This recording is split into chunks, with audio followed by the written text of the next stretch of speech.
Om Swastiastu. Kembali lagi bersama saya di Ganesa Only. Jadi pada kesempatan kali ini saya akan memaparkan materi LKM yang kelima, yaitu implementasi Astanga Yoga dan Pranayama dalam berbagai aspek kehidupan. Sebelum kita lanjut, izinkan saya untuk memperkenalkan diri terlebih dahulu. Perkenalkan, nama saya Gede Ganesa Rangaditya dengan NIM 2517051235 dari kelas 2K S1 Akuntansi. Mari kita bahas kasus pertama. Seorang siswa sering merasa stres karena beban tugas sekolah dan kurang konsentrasi saat belajar. Menurut saya, solusi yang paling efektif adalah melalui teknik pranayama. Caranya cukup sederhana, yaitu dengan menarik nafas dan menghembuskannya secara perlahan sebelum kita mulai belajar. Secara ilmiah, tindakan ini membantu mengatur pola nafas yang teratur, yang dampaknya akan mengurangi aktivitas sistem saraf simpatik atau pemicu stres kita. Di saat yang sama, aktivitas sistem saraf parasimpatik akan meningkat, sehingga tubuh menjadi rileks dan kemampuan konsentrasi otak kita naik secara signifikan. Secara spiritual, pranayama ini bekerja menyeimbangkan aliran energi prana dalam tubuh kita. Jika energi ini seimbang, pikiran akan jauh lebih tenang dan kita tidak akan mudah terdistraksi saat harus memahami materi sekolah.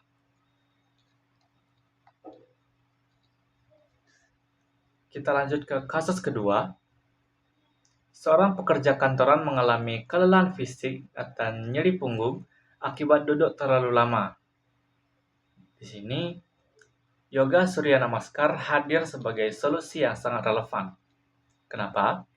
Karena rangkaian 12 gerakan ini dirancang khusus untuk meregangkan sekaligus menguatkan otot-otot punggung, bahu, hingga pinggang kita. Saat kita melakukan gerakan membungkuk dan melengkungkan tubuh, peredaran darah di area tulang belakang akan menjadi lebih lancar. Hal ini secara otomatis meningkatkan fleksibilitas tubuh kita, sehingga rasa nyeri dan kaku akibat duduk berjam-jam bisa berkurang drastis. Jadi, Surya Namaskar ini bukan hanya sekedar olahraga, tapi juga manajemen kesehatan fisik untuk kita yang memiliki mobilitas tinggi.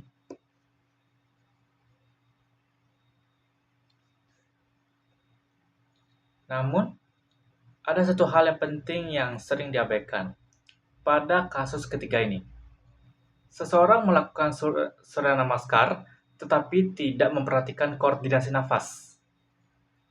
Dampaknya itu sangat nyata bagi tubuh dan energi kita.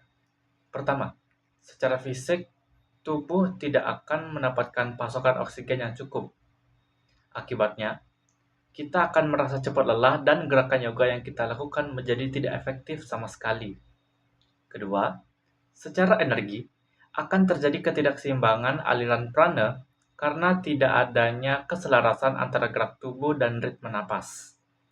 Pada akhirnya, tujuan utama dari yoga yaitu untuk mencapai ketenangan pikiran dan kesehatan fisik yang paripurna tidak akan tercapai secara maksimal. Jadi ingat, dalam yoga, nafas adalah nyawa dari setiap gerakan yang kita lakukan.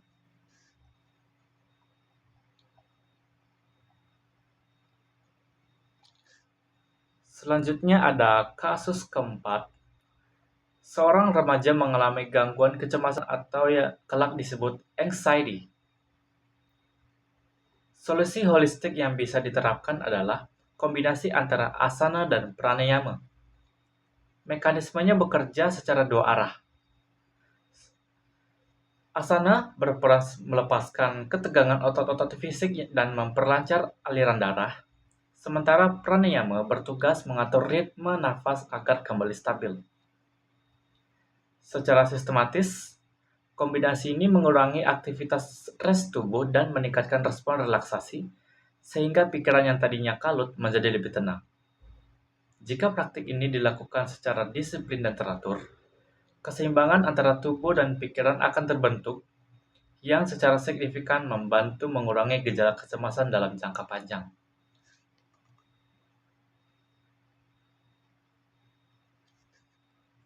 Pada kasus kelima, seorang praktisi yoga yang hanya fokus pada gerakan fisik tanpa memahami aspek spiritual. Penting untuk kita memahami ya bahwa ada ajaran Astanga Yoga, Yoga bukan sekedar asana atau olah tubuh semata. Sistem ini merupakan satu kesatuan yang cukup mencakup pengendalian diri, pengaturan nafas, konsentrasi, hingga meditasi untuk mencapai keselarasan spiritual. Seseorang yang hanya berfokus pada fisik sebenarnya baru melakukan satu langkah awal saja. Namun, ketika kita mulai mengintegrasikan seluruh tahapan secara menyeluruh, disitulah keseimbangan sejati tercapai. Hasilnya, bukan hanya tubuh yang bugar, tetapi juga ketenangan pikiran yang mendalam serta kemajuan spiritual yang nyata.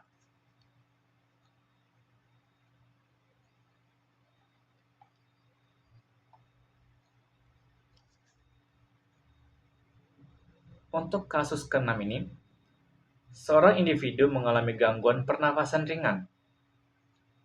Untuk kondisi ini, jenis pranayama yang paling direkomendasikan adalah Nadi Sodhana. Mengapa demikian? Karena metodenya dilakukan secara perlahan melalui pernapasan lubang hidung yang bergantian. Teknik ini membantu kita melatih pola nafas agar lebih teratur dan secara bertahap meningkatkan kapasitas paru-paru kita.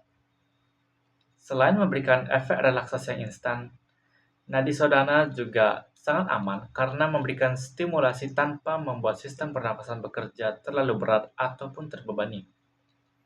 Ini adalah bentuk terapi nafas yang sangat lembut namun efektif.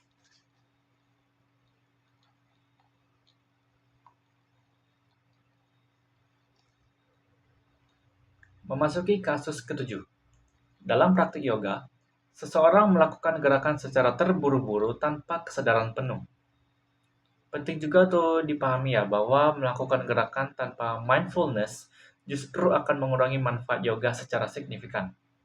Seharusnya, latihan dilakukan secara perlahan dan penuh perhatian terhadap setiap hembusan nafas serta setiap detail gerakan yang dilakukan.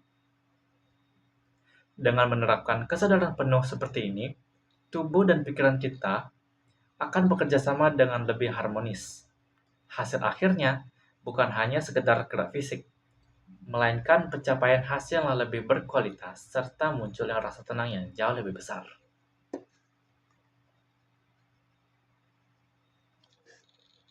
Pada kasus ke-8 ini, seorang siswa ingin meningkatkan konsentrasi belajar.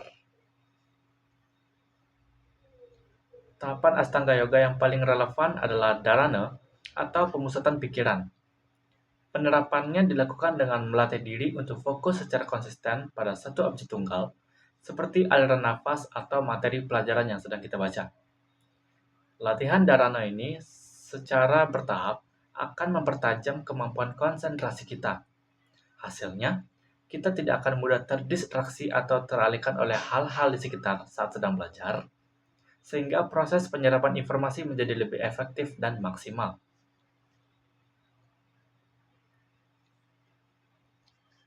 Kasus ke-9, dalam kehidupan modern, banyak orang mengalami ketidakseimbangan antara tubuh dan pikiran. Disinilah Astanga Yoga hadir sebagai solusi holistik yang lengkap karena mencakup aspek fisik, mental, perilaku, hingga spiritual sekaligus. Penerapannya sangat komprehensif. Melalui yama dan yama, kita belajar mengatur pola hidup dan etika. Sementara, melalui tahapan asana dan pranayama, kita menjaga kesehatan fisik serta mengendalikan gejolak pikiran. Dengan mengintegrasikan seluruh tahapan ini, kita bisa mencapai keseimbangan hidup yang utuh di tengah tuntutan dunia modern yang serba cepat.